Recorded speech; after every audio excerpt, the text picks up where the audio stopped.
Self-discipline is the difference between the person who dreams of a better life and the one who actually builds it. It is the bridge between your goals and your results, between who you are today and who you could become. And yet, almost no one truly understands it. Most believe that discipline is a matter of willpower, of clenching your teeth and suffering, and that is why they abandon it within days. But the ancient Stoics knew something different.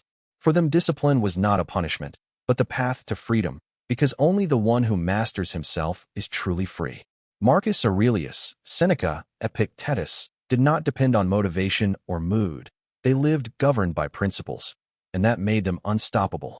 They turned self-mastery into an art, with clear laws anyone can apply. In this video, you are going to discover 6 Stoic laws of self-discipline to become unstoppable, no matter what you feel in each moment. They are not tricks of passing motivation. They are deep principles that transform the way you act forever. Stay to the end, because the last law is the one that ignites all the others. Let us begin. The first law of self-discipline is to act according to what you decided, not according to how you feel. Most people live as slaves to their mood. If they feel like it, they do it, and if they do not feel like it, they leave it for another day that almost never comes. They tie their acts to their emotions, and since emotions are fickle, their life becomes a chaos of unfulfilled good intentions. The Stoics broke that chain. For them, the right action did not depend on the whim of the moment, but on reason and duty. Marcus Aurelius forced himself to rise at dawn even when his body asked to stay in bed, reminding himself that he was born to work, not to warm the sheets. The key is this: do not wait to feel like it to do what you must. Feeling like it is a luxury that rarely appears on time. Discipline consists precisely of acting despite not feeling like it. When you separate what you do from what you feel, you become unstoppable because you no longer depend on a mood you do not control. Decide with a cool head what is important, and then do it, whether you feel like it or not. At first it is hard, but every time you act without waiting for motivation, you strengthen the most powerful muscle there is, your will. The second law of self-discipline is to begin, without waiting for the perfect moment or for motivation. There is a myth that ruins more plans than any other: the idea that first you need to feel motivated and then you will act. In reality, it works the other way around. Action comes first, and motivation usually appears afterward, once you have already begun. To wait to feel like it is to wait forever. The Stoics were men of action, not of excuses. They knew that the perfect moment does not exist, that there will always be a reason to postpone, and that the only instant you truly have is now. Discipline is not about grand heroic gestures. It is about taking the first step, however small, precisely when you least feel like it. Getting up from the chair, opening the book, putting on your shoes. Once you have begun, inertia does much of the work.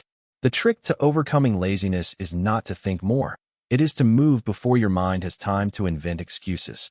The next time you know what you have to do but do not feel like it, do not negotiate with yourself. Simply begin. Count to 3 and take the first step. You will discover that almost always, the hardest part of any task is just starting it. The third law of self-discipline is to seek discomfort on purpose instead of always fleeing from it. We live in a world designed for absolute comfort, everything a click away, everything easy, everything pleasurable instantly. And that constant comfort, far from making us strong, makes us fragile. A muscle that never strains atrophies, and the same happens to your will. The Stoics knew this and practiced what they called voluntary discomfort.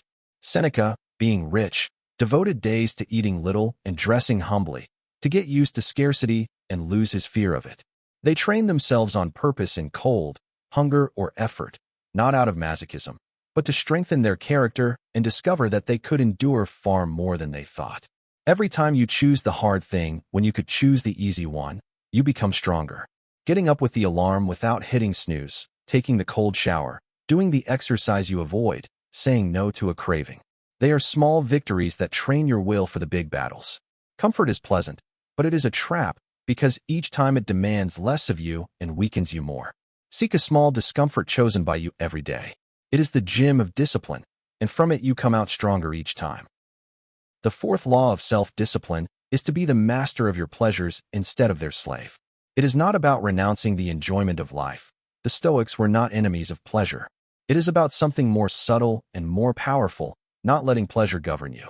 The difference between enjoying something and depending on something is everything. You can enjoy a good meal, but if you cannot do without it, you no longer control it. It controls you. The Stoics cultivated temperance, the virtue of moderation, because they understood that whoever lets themselves be dragged by every desire is never free. The phone, food, endless entertainment, distractions, all of it promises pleasure, but, without control, steals your time, your energy, and your will. Epictetus taught to ask before each desire, am I the one who controls it, or is it the one who controls me? Discipline over pleasure does not make you poorer, it makes you freer, because you stop being a puppet of your cravings. Practice saying no to small indulgences even when you can afford them. Postpone a reward. Enjoy with measure, and then let go. Every time you master an impulse instead of obeying it, you recover a piece of your freedom. And that is the foundation of all discipline, to be the master and not the slave of what you desire. The fifth law of self-discipline is to value consistency over intensity. Almost everyone gets this wrong. They believe discipline is a heroic burst, a weekend of brutal effort, a huge promise to change everything at once. And that is why almost all fail, because that intensity cannot be sustained, and at the first stumble they abandon everything. The Stoics understood that true power lies in the small and repeated, not in doing a lot one day, but in doing a little every day. A modest action, repeated with consistency, beats any isolated explosion of effort. The drop that falls tirelessly pierces the stone, not by its force, but by its persistence. That is how a character is built, how an art is mastered, how a life is transformed, with the silent sum of small daily acts. You do not need to change everything tomorrow. You need to take a small step today, and take it again tomorrow, and the next day. The magic is in not breaking the chain. Forget the grandiose bursts that last 3 days and focus on what you can sustain for years. It is better to read 5 pages every night than 100 once. It is better to walk 20 minutes daily than to run a marathon and quit. Discipline is not a wildfire. It is an ember you keep lit every day. And that ember, in time, transforms everything. The sixth and final law of self-discipline is the most powerful of all, to remember that your time runs out. We postpone, we get distracted, and we waste our days because, deep down, we live as if we were going to be eternal. We take for granted that there will always be a tomorrow to start, to change, to do what truly matters. But the Stoics looked at this truth head-on. Remember that you will die, not as something morbid, but as the purest fuel for action. Seneca wrote that it is not that we have little time, but that we waste much of it, spending it on the trivial while we postpone the essential. When you truly feel that your time is limited, that each day that passes does not return, laziness loses its power. Suddenly, you see clearly that you cannot afford to waste another day waiting for the perfect moment. Marcus Aurelius reminded himself that he could leave life at any instant, and that this idea should govern everything he did. This awareness does not fill you with anguish. It fills you with urgency and clarity. It pushes you to stop postponing and to live with intention. So ask yourself, if I knew my time was short, would I waste it the way I am doing now? Let that question ignite your discipline. Because in the end, discipline is nothing more than respect for the time you have left. Do not waste it. Start today. We have walked through the 6 Stoic laws of self-discipline together. Act according to what you decided and not your mood. Begin before you are ready. Embrace discomfort on purpose. Master your pleasures instead of obeying them. Choose consistency over intensity, and always remember that your time runs out. If you notice, none of these laws depends on motivation, and that is precisely the secret. Motivation comes and goes, but discipline, once trained, remains. You do not need to feel inspired to live better. You need principles and consistency. Every small action you take today, even when you do not feel like it, is a brick in the person you are becoming. Do not underestimate the power of the small thing repeated every day. That is how the Stoics were forged, and that is how you can forge yourself.